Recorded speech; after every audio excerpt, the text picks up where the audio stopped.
This is CounselCast, part of the Legal Talk Network, and I'm your host, Karen Conroy. When you face a complex case outside your expertise, you bring in a co-counsel for next-level results. When you want to engage, expand, and elevate your firm, you bring in a marketing co-counsel. In this podcast, I bring in marketing experts who each answer one big question to help your firm achieve more. Here's today's guest. I'm Cindy Constable. I'm a media strategist who works with business owners and executive women with a strong track record for results who want the kind of pitches that give them high visibility in the media, strong social proof, and recognition in target-rich environments. I can do this for them, even if they don't feel like they're pitch ready and have not had media placements in the past. And I'm excited to be here. Sorry for jumping on the tail end of that intro. Cindy, thank you so much for being here. This is a kind of mysterious category of marketing. And I know some public relations people don't like to consider themselves marketing. There's sort of a little bit of a drama between the two categories.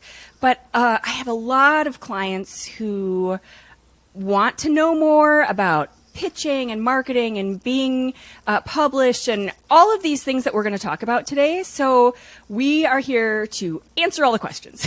Absolutely. Get it all ironed out and tell people what they need to know.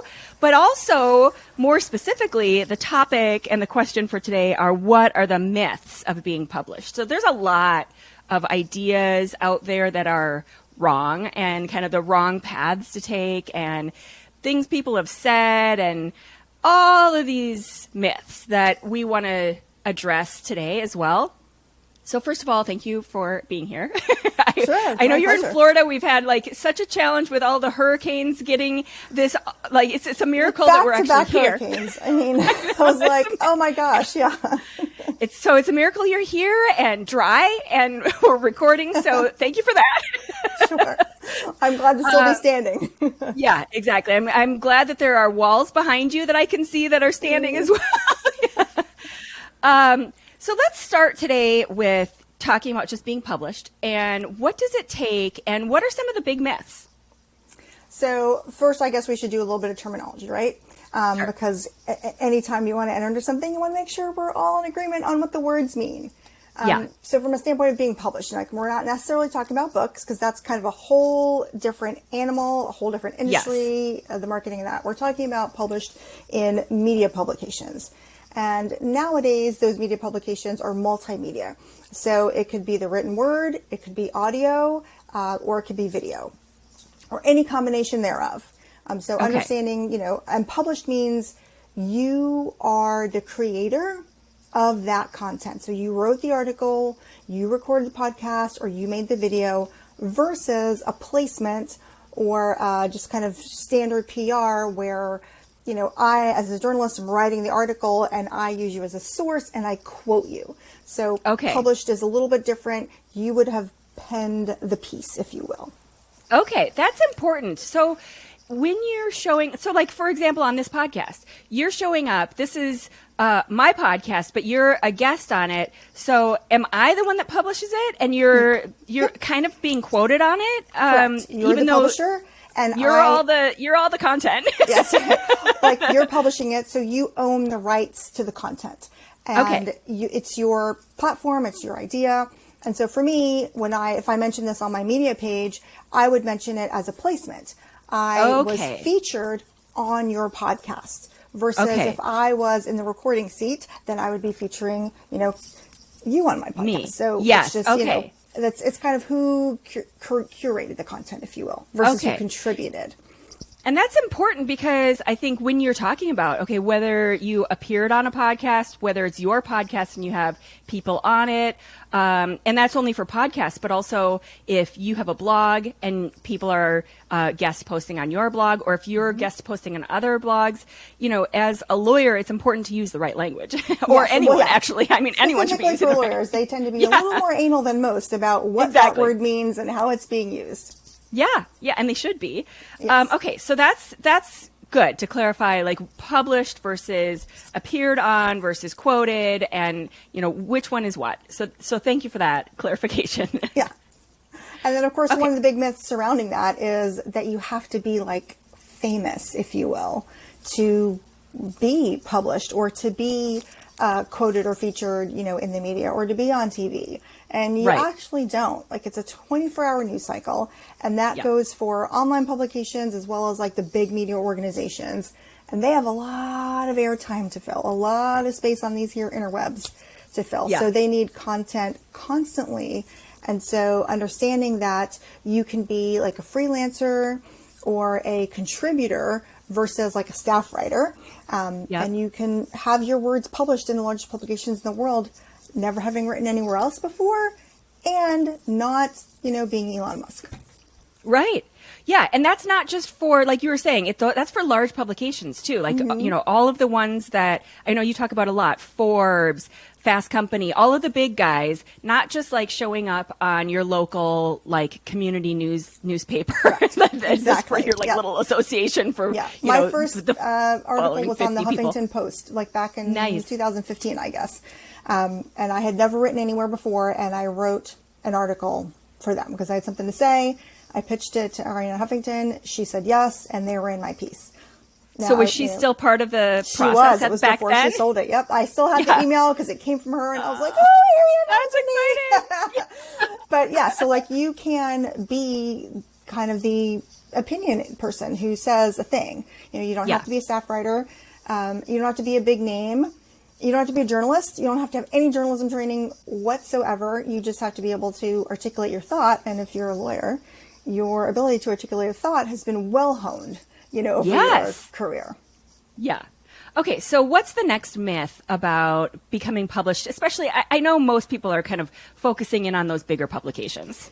Yes. And most people want those. I think the next myth, and I kind of parlayed into that a little bit, is that you can be the contributor. You don't have to just kind of be on bended knee saying, pick me, and quote me in your, publication, which is nice. A well-rounded mix of PR is going to have, some element of everything. But I think the contributor piece is where most people miss the mark. And that's where I tie PR to marketing, because you were talking about PR professionals not being marketers. Yes. It's part of your marketing collateral. If I write a piece like, I write for Business Insider and Entrepreneur and, Shows in all these other places, that's part of my marketing collateral because my name is out there. When you Google me, it's going to show up. It's content marketing because you literally created a piece of content, hopefully for your target audience. So like if you bake cupcakes, right? You're like, oh, my dream publication is Forbes. And why? Right. Does Billy's mom read Forbes? Is she going to go there to find her cupcake shop? No. Right. So, it's understanding that contributorship is a piece of that overall pie and that you can contribute, but you want to be selective. Industry mags, the big boys are great if that helps your business further.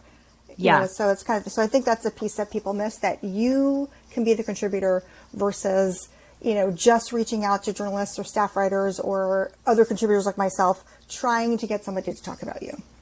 And to have them quoted. So the difference is that you are actually drafting and the author of that piece, as opposed to just having your name sort of mentioned in an article. Right. Which and then what's the link is direct to your business. So exactly. We love that. So what's the difference between having an ongoing relationship with one of those publications versus just kind of, from time to time reaching out and trying to get one publication here or there? How do you get those where you can have a regular contributorship? That's a great question. So a lot of publications are one-offs, meaning every time you want to say something, you have to pitch it to the editor. Yeah. The thing is, if you've written for that publication before, you have a little bit easier of a time because you have an editor that's published you, so you know who you're going to talk to. Now, if you only write once a year, they might not remember you. But if you're pitching on a regular basis, so like, for example, I write for Business Insider.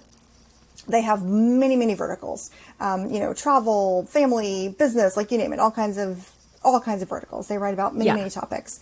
So when you written for them before, the editors of the verticals that I've written under, they send out like a call for stories from time to time to past contributors. So you can get one-offs that way. So you kind of have a column-ish if you pick up a story they're looking for, or if you pitch your editor and they like your story. Other places like Entrepreneur, for example, you would have a regular column. So once you pitch, you get in, it's your column, you write, it still goes through editing, so they can reject it and say, whoa, Nellie, we are not talking about that on today. This is not a thing that's going to happen. It's not right for our audience. Yeah. Or the editor will say, I need you to change this, change that, whatever. Whereas like Forbes is another regular contributor place. So we didn't talk about pay. Entrepreneur does not pay you to write there. Business Insider will pay for your article. So, a little bit of a bonus there. Forbes pays its contributors. So that'll be another miss we'll cover right after. So, cause Forbes is one people are very confused about, but Forbes, if you pitch and you get in, you have a column. And then you have a minimum assignment. So you have to write like at least 2 articles a month to keep your column. If you want to get paid, you have to write at least 5 articles a month. So also understanding what is the level of commitment that I'm required to have to keep up this column. And then that's going to go through an editor process. And there's a good amount of work. Forbes allows you to self-publish. They have like a CRM or a CMS, a content management system that is called Birdie.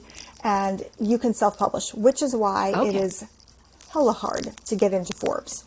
Because your articles are not going to go through that process. That doesn't mean that if they're perusing your column and they see something untoward, they won't snatch it. They absolutely will.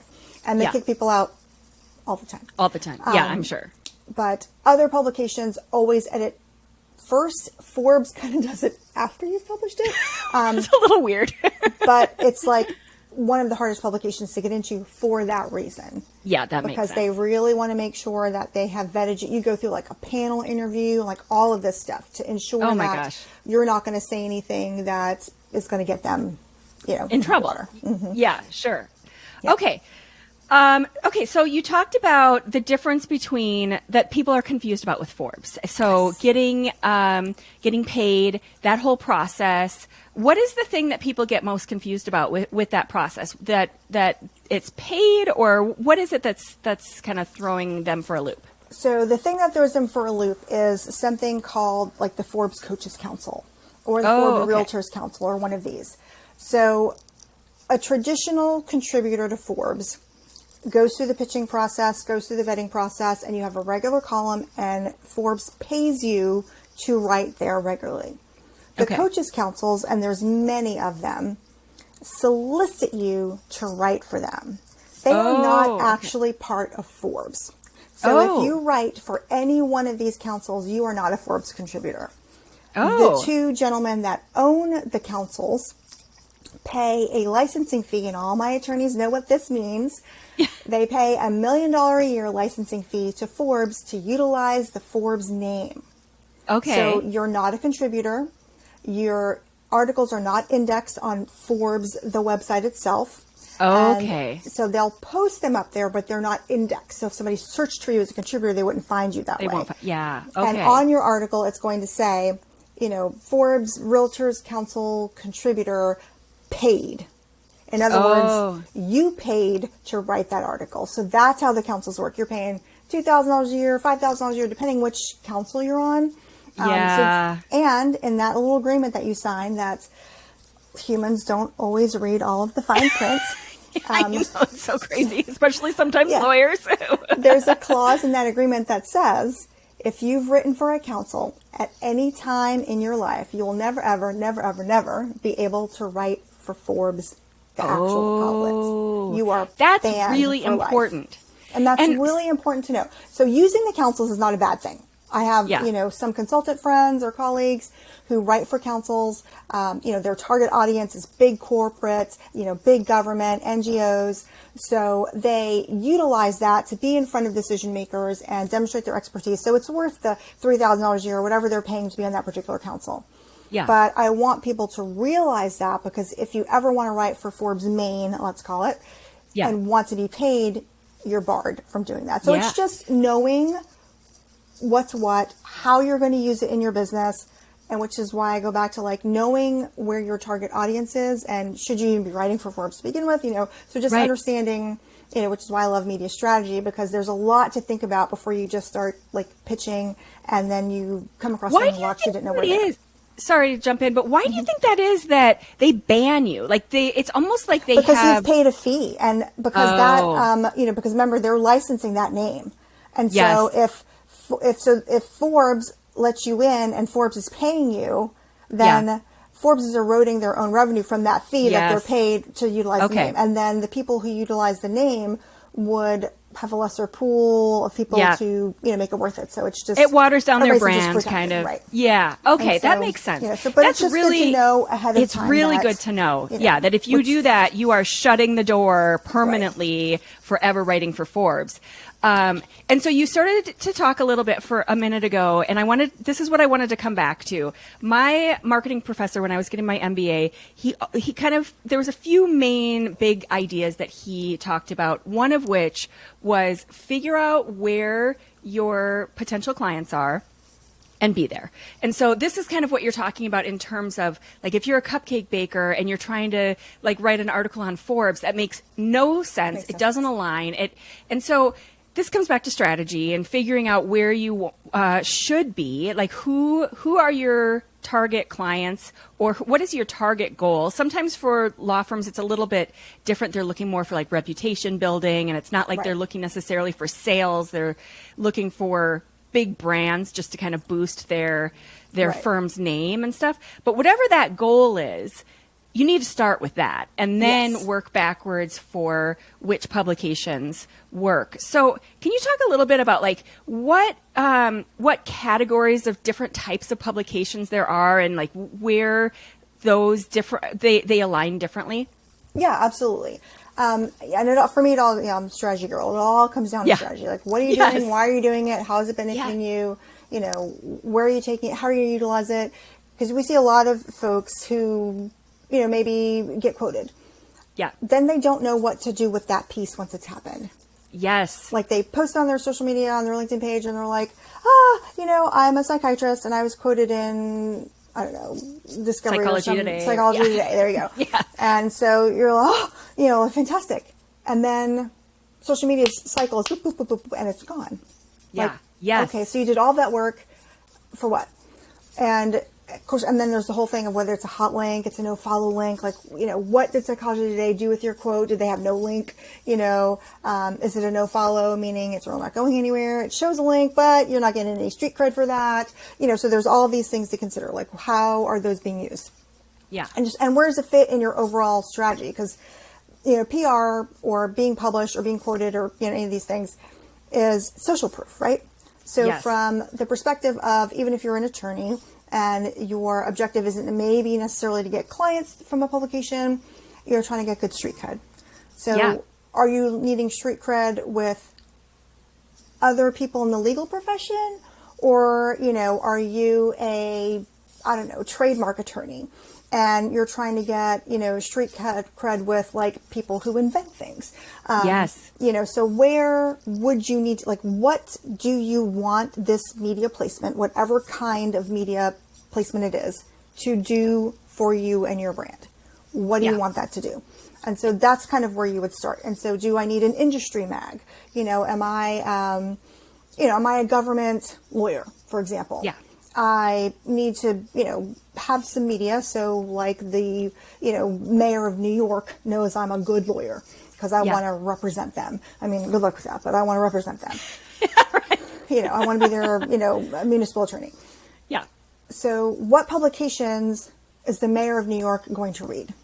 Yeah. Well, he might be reading government industry publications. So maybe that's where you want to, put some information in. You want to talk about, the pitfalls of zoning or urban planning or development, or, or maybe you want to, like the mayor runs the police force there. That's not true in all mayorships.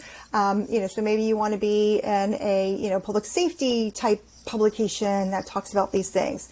Or maybe you have a contrarian viewpoint and how things should be. So you want to really think about, what do I want these media placements to do for me? That was my next Whose question. That was eyeballs do I need to be in there? Yeah, no, and, that was and exactly. it all comes down to like, how am I going to serve I feel the like a leadership lot of or my the clients viewership of really this want to talk about publication? Because themselves, no editor's going to let their you in if you're writing about yourself experience, anyway. the cases they've That's won, another thing. That's not right. okay, Exactly. Like, so we can get there. and then I was going to spin that So for a how am myth. I gonna Exactly. serve the viewership? So what are the myths and the correct kind of direction for what you should be? So you found those publications, my you figure favorite out, myth. okay, these are the top 3 or 4 that I really want to be published in. Yeah. So then how do you determine what to write, and what are they really looking for?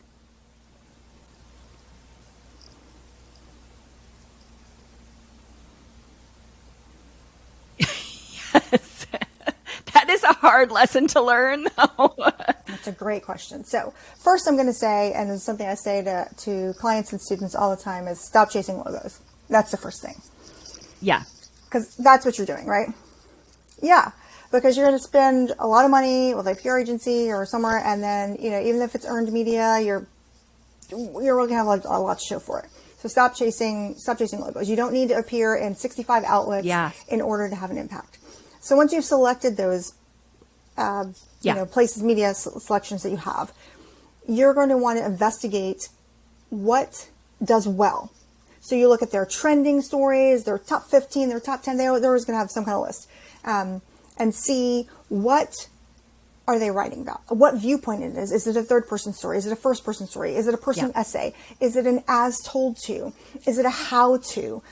Is it just purely informational? Is it Q&A? Is it interviews? Like, what types of pieces are they publishing in that publication?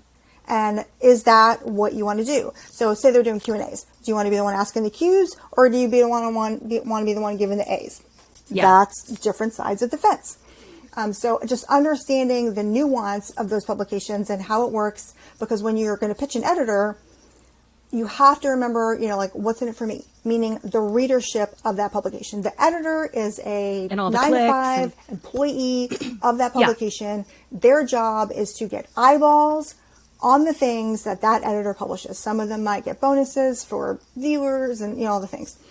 So clicks and blah, blah, blah. So your question is, okay, what in my toolbox, in my zone of genius, my level of expertise, would benefit the readers of this publication? Do I have something to contribute to the conversation that's being had? Do I have a contrarian viewpoint to a widely accepted thing that I can back up, with some data and some, information, expertise, versus talking about yourself. And everyone always wants to start talking about themselves. Nobody cares. I mean, let's just be real. I feel like this is one huge myth, and I'm just going to kind of make a point of this being a myth. Is this whole tell us your story idea? I don't know where this started. Maybe you have some insight into it, but I've been on podcasts where they tell us your journey. I'm like, no, I don't. First of all, I don't want to speak to people who relate to my journey. I want to speak to people who relate to where I'm at right now, because where I was. Okay. So tell me why that's such a horrible myth and it's so wrong. Exactly. Oh, I love this. I love this line of questioning. I have so much to say. Yes. So if you think about, so I'm a professional speaker, right? So if you think about storytelling and speech writing, they always talk about the hero's journey, right? Blah, blah, blah, you go through the hero's journey, which not that doesn't sell, because if it did sell, it wouldn't be working. And if you're branding, marketing, most of them are going to want to use your story and start there. So by default, you think, okay, I need to use my story in my marketing collateral and in my PR campaign. Now, there are times that your story may be useful. But this goes back to where I'm a word nerd and a communication strategist, because how you tell that, which pieces of that story you use matter. Because if you were, broke, busted, and disgusted for a while, and you came up through the ranks and you did all these things, and now you're here. Okay, great. Yes. That story. So stories are about relatability, right? You want people to remember, stories, sell, better than anything else. But what about that story are you trying to connect with the audience on? So if you're connecting with the broke, busted, and disgusted as a lawyer, that's kind of problematic because you're probably not going to be able to get any good billable clients if you're connecting with those folks. They can't afford you. So, and then that's not to say that you abandon your roots or where you came from. It's how do I use that? In what capacity does that make sense? Or is the part of my story where I was the editor Exactly. You're not going to start of at the birth, law like, okay, journal, and then I learned my to law walk. school, the place where I drop them in. Because when you're telling a story, you're going to drop them in to a piece, and then you're going to move them along. Because it's the hook, right? In marketing, you got to have the hook, right? So what's the hook? Right. Was the hook I was broke? No. Now the hook might be I was broke, depending on what your story is and where you're going with it. But the hook might more be, you know, like, you know, when I stepped in front of the jury to give my opening argument, you know, this happened or that happened. And so you're like, what happened? Exactly. Because, you know, lawyers are storytellers, right? Yep. Opening arguments, closing arguments. You know, even when you are preparing your line of questioning for your witnesses, you know, that's why the objection leading the witness comes up, right? Because you're trying to paint a picture, tell a story. So it's not just like, this is my story, what I did, because the problem is the only people who can relate to that are people who have had a similar story as you and who you, like you said, in my capacity, who I am today, where I am now, and the service I provide to others is the people who connect with a prior version of myself who I'm trying to reach, or am I trying to reach people that are connecting with the current version of myself and the services and the products and whatever it is I provide.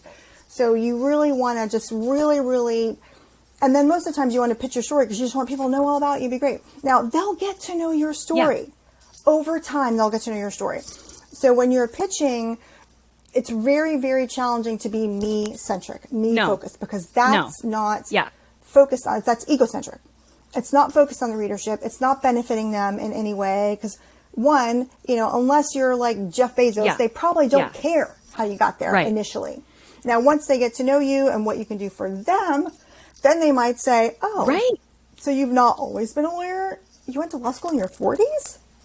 Wow, tell me about that. So then you'll get there. Well, and the most Jeff folks are Bezos so story that people connect to themselves is this or the hope thing that they created, the someday business I'm they going to be run. that rich. They're like, oh, I it's want not everybody that to they know. care Well, they about know what happened at the beginning of once they know Amazon that when you it was can help just them. a bookstore So kind of and my it was take on that. competing with, you know, it was still competing with Barnes and Noble and whatever. Nobody cares about that part of the story. The part of the story they want to hear is the part that like connects to something that in their head about the hope of that. And maybe I won't be a billionaire, but maybe I can be super successful. And so I think that's so important to focus on that part of the story that you want to connect with people. So if you want to connect with those people who are down and out, and you want to say, okay, I was down and out at some point, which makes no sense. Like, why would you want to pull those in? Then that's the story you tell, but that makes no sense. So you want to make sure that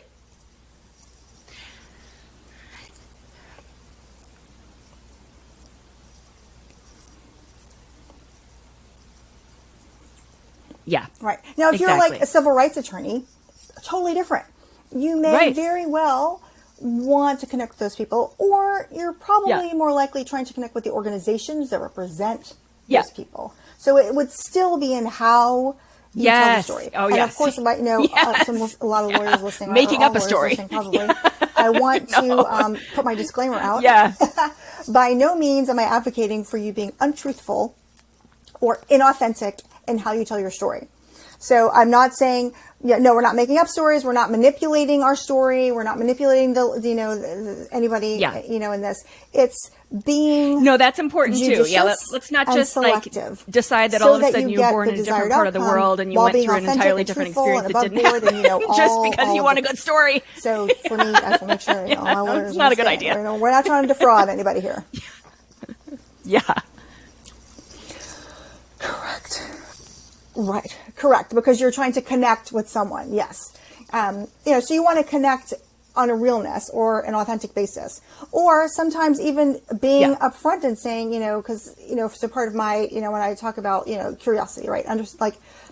Connect from a curiosity standpoint. Maybe I don't understand exactly what my client, so you're an accident attorney. Do you really understand what your client is going through? No. Exactly. If you didn't sustain the brain injury, you don't understand. Right. What you understand is how to help them get compensation or accommodation for the injury they sustained. But you don't know what it's like to have a TBI. So, right. Understanding too, like maybe this is the client I need. Yeah, and but so then the story is also more like, these are the successes I've had in the past. I've worked on this kind of a case in the past. This is what I know, like and this is the story I can tell in relation to your experience, but I don't know your experience. Yes.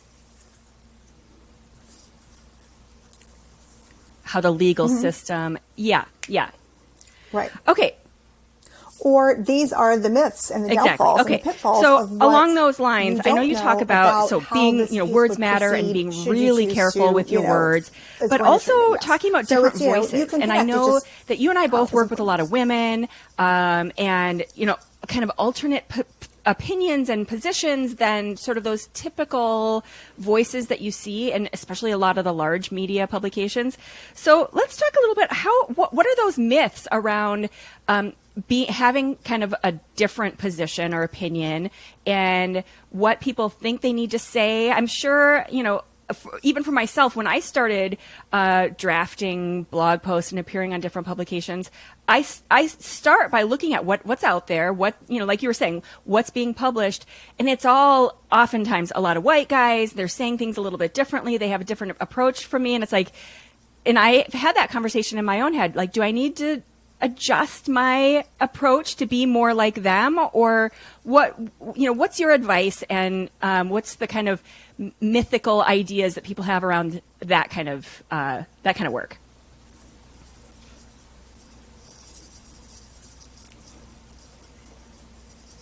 Yeah.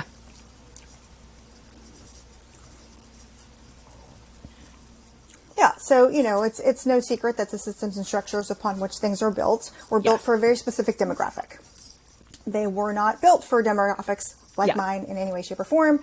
So, media outlets are looking for diverse voices. And diverse does not just mean because, I have brown skin, or I'm Puerto Rican, or I'm a woman. Diverse meaning diversity of thought. And what informs your thought or how you see the world is your lived experience, which is why, I can see the same situation differently, because my lived experience, the lens through which I'm viewing the world, has been shaped by the things that I've been through. As a Hispanic woman, like working to not have my Hispanic accent, so that I speak plainly. And, so there's lots of things that I've been through. So it forms my opinion differently on the same subject. Yeah. So, our world, it's the polarization. Yeah. We like to look at things very black and white. And for lawyers in particular, great crowd that understand that we actually live in the gray. There's, we try to make everything black and white, but it's not. We live in the gray. So the gray is those diverse voices where you bring nuance to the perspective, because we want to bring the approach of, yes and versus either or. Yeah.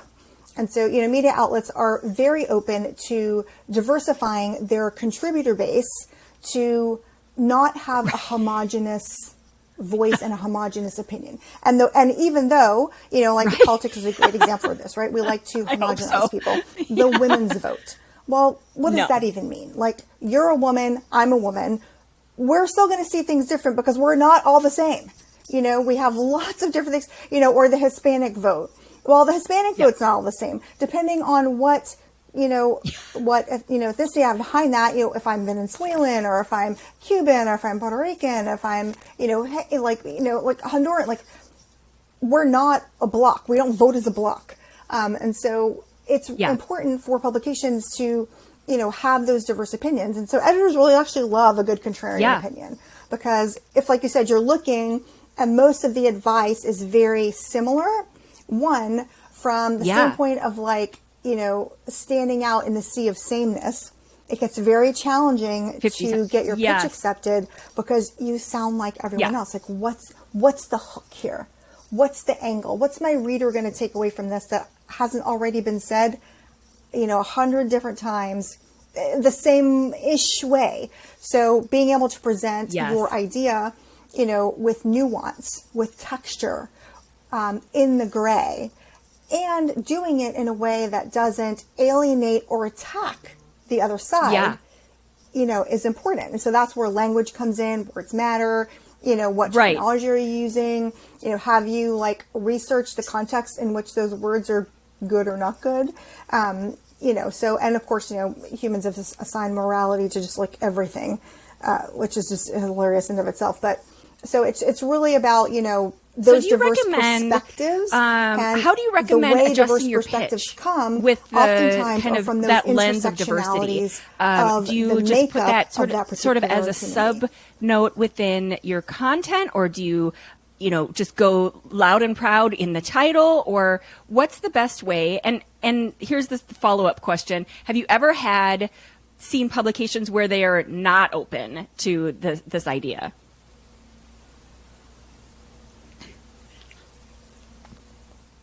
Really? That's kind of surprising. Oh, yeah. So both great questions. Yeah. And That's short true. answer to your second question. That's yes. true. Yeah, absolutely. That's true. Well, if they have a very particular audience, if we're talking major media outlets, like, Fox News may not really be interested in a different perspective. Yeah. Right? CNN, NBC, whatever. Yeah. They have a narrative, right? Yeah. So like if you're Automotive Wrench magazine, Okay. if you're writing about a particular brand of car and you're saying muscle cars are shit, they're, oh, wait, hey, no, so they might just want to be open to it. So you won't look for publications that are open to perspective. But from the standpoint of so your pitch. Now, one, I'm going to tell you to not fall in love with the title of whatever it is your proposed article is, because editors are going to, they're going to change it. They're going to run on different ways with different titles. I think that's actually, just to interrupt for a second there, that's an important marketing strategy for everyone to pay attention to. They do all the time to see what's going to work. You need to try so you can't different fall in love things. with your title, and marketing is a lot of trial and error, and being patient with that process and realizing that you're going to try a lot of things as a part of the process. And it's not that those things are wrong or failures. They're giving you information for what is right. So keep that in mind in terms of your entire marketing strategy. This is something that we should all be doing for all of the parts of your marketing.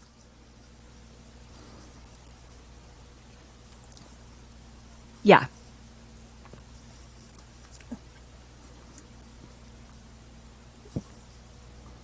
Yeah, and publishing articles or being mentioned or quoted is much the same, because they know what works for their audience. So I tell my my clients, you're gonna have to drop your pride of authorship, recognize it because the editor is gonna get in there, and especially if you're not a writer or journalism major, right? Some of my articles I've written have been edited so hard, and those are going to be your leads too. Those are still the same people that are going to come to you. But that's my idea. You're going to make that connection. Premise, so whether the word is this or that, does it really matter in the end? Amazing. No. You're still getting the outcome. That's literally their job.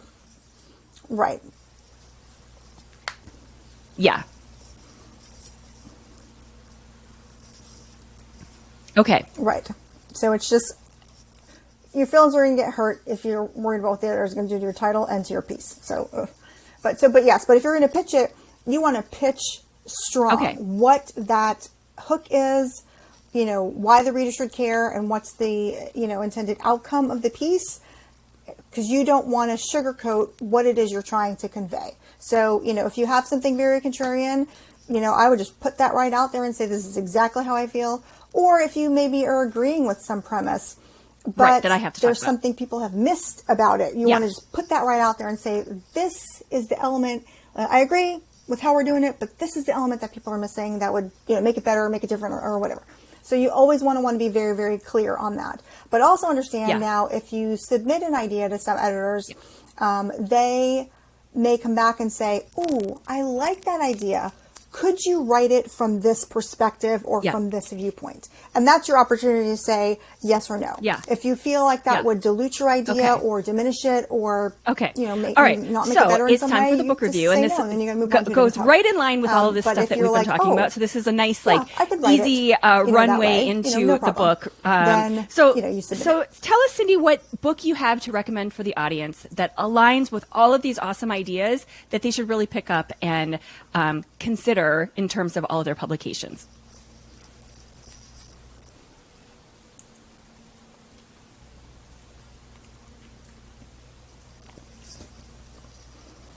That's a long one. So a book that I love, it's not a marketing book, it's called The Anti-Racist Business Book, An Equity-Centered Approach to Work, Wealth, and Leadership, written by Trudy LeBrun. Yeah, so that's kind of the subtitle, right? But The Anti-Racist Business Book is the name of it. Take a breath. And, so one, if that ruffles your feathers a little bit, because we're talking about, that kind of thing, just relax. Nobody's calling you anything. Yes. The reason I like that book so much is because she is living in the gray, right? And she is understanding, and she's talking about, how having an equity-centered approach to, leadership or business processes is important because, the modern world is constantly, evolving. And there's, a lot of times our theories or leadership were crafted long time ago. And, we have to understand that people are not omnipotent necessarily. Exactly. They couldn't have thought of some of the things that we have now. Exactly. I'm a 70s baby, right? So, I could never have dreamed of talking I'm with you to you right now. Yeah. This is like Jetsons era stuff that we're doing now. Right? To age myself a bit, call waiting didn't exist. Okay, it was not and a the thing. flying cars. I remember when it came out distinctively. So exactly right. Oh my gosh, where is my Rosie? That's what I want to know. Yep. But so understanding that fixing old systems isn't a slap. It is like innovation wouldn't exist if we weren't willing to examine how something worked and do something different. So it's no different with words. And, the way that you think of we have new words that come up all the time that were not used before, or the context in which a word is used now is different from how it was used in the 20s or the 1800s or whatever. So sharing, those perspectives, if you can not be offended for a minute and, read about what the toxic parts of capitalism look like versus a justice-based commerce system. Because, the systems are not designed in perfection, and the systems don't even operate. If you're looking up the textbook definition of a lot of the, systems that we have now, the systems that we exist under are not those textbook definitions. They're manipulated for all sorts of reasons, right? So I just really love this book because it tries to look at the existing business practices. How do we make them equitable? How do we exist within the framework as we work towards, improving, changing, innovating in, how this model that we exist under works. And a lot of that comes down to, definitions, understanding what the meaning of some of those things are, how far are we from the textbook definition of how it was meant to work, and what languaging do we use? How do we get people to come together in community and agree to do things different or better that make the world itself, if you will, more equitable? Yeah, so well, that was what I was just going to add, is that that in the press, PR, one word is slightly wrong, or the meaning is they meant something different, but it doesn't matter. It's being interpreted a different way, and that's it. That's all it takes to. People are losing their jobs, they're losing their careers, they're losing their reputation over one bad phrase when if they had just taken that step back and kind of recognized where those pitfalls and the challenges and the changes are. Right. Yeah.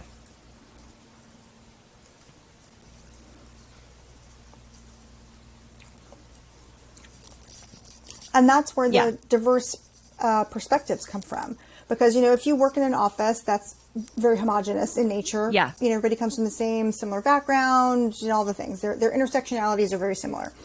And you write a think piece because you've existed kind of in a vacuum and you've not sought outside or different perspectives, or when you hear a different perspective, your feelings are hurt. And so you can't take it on board and realize that, there might be a different way to look at this thing. That I was just unaware of. People take ignorance as an insult. No, I am ignorant of how to build an airplane. That doesn't make me stupid. I just don't have that information. I've never sought it out. I haven't had a need to. And it's the same way when we talk about communication strategy and all of those things. You may not have had access to that information because you haven't sought it out. Not that it isn't available. Like if I Googled it, I could probably find some information on how to build a plane. Yes. But I've never gone and looked for it. So if I'm going to take a stance on something, if I'm going to draw my line in the sand, which as you are, if you're writing a think piece of some kind, what is that informed by? And what kind of pushback might I get? And if I get pushback, is my answer, well, this is just how it's done, or this is how I feel? Like, because your opinion is not a fact. No matter how much you want to allege that, opinions are not facts. All my lawyers in the room can, yay, opinions are not facts. And ignorance is not a defense. That's another lawyerism, right? Yes. So being ignorant to how a segment of the population would feel about something being said by a certain segment of the population is not a defense of why I said it. And we all know that double down doesn't really work either. So it's just, for me, if you're going to try to rise in thought leadership, especially if you're a professional, an executive, you've put a lot of, blood, sweat, and tears into your getting to where you are in your career. Yeah. And, as you try to step out on a bigger stage by getting press, getting media, we really want to think about that brand reputation management, if you will, because your brand is one thing, but how people perceive it is something else altogether. So it's just, for me, it's just that piece. So I just like that book because it kind of just points to all of those different things that I wouldn't have necessarily so many thought lawyers are doing a lot of that this you can have dialogue press and publications versus to just present themselves and as saying, an like, expert this is what and it is. intelligent and So well-informed on all of these things. And so if you are really missing this whole angle and coming across as ignorant on, like you're saying, ignorance is no defense on this. And so if you have not informed yourself on how to present your language and what pitfalls you might have, you're really missing a huge part of what's happening in the world. Mm-hmm. And so it's critical if you're trying to present yourself as an expert to make sure that you're informed on this. Yeah. Yes. Right.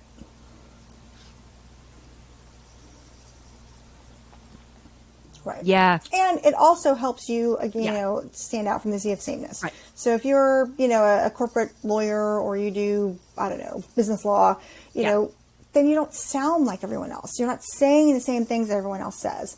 Because that doesn't make you interesting. Now, you might get on some spots because you're an expert and they're like, hey, can you tell us how XYZ thing works? Yeah. Awesome. Okay. But Cindy Constable is a strategist, writer, and speaker, is the founder of Women Breaking the Mold, which I think most of our listeners, especially the awesome women lawyers who are at that point in their career when they're really looking for being present in these publications and they need the help. This is the thing for you. The Women Breaking the Mold. We will, excuse me.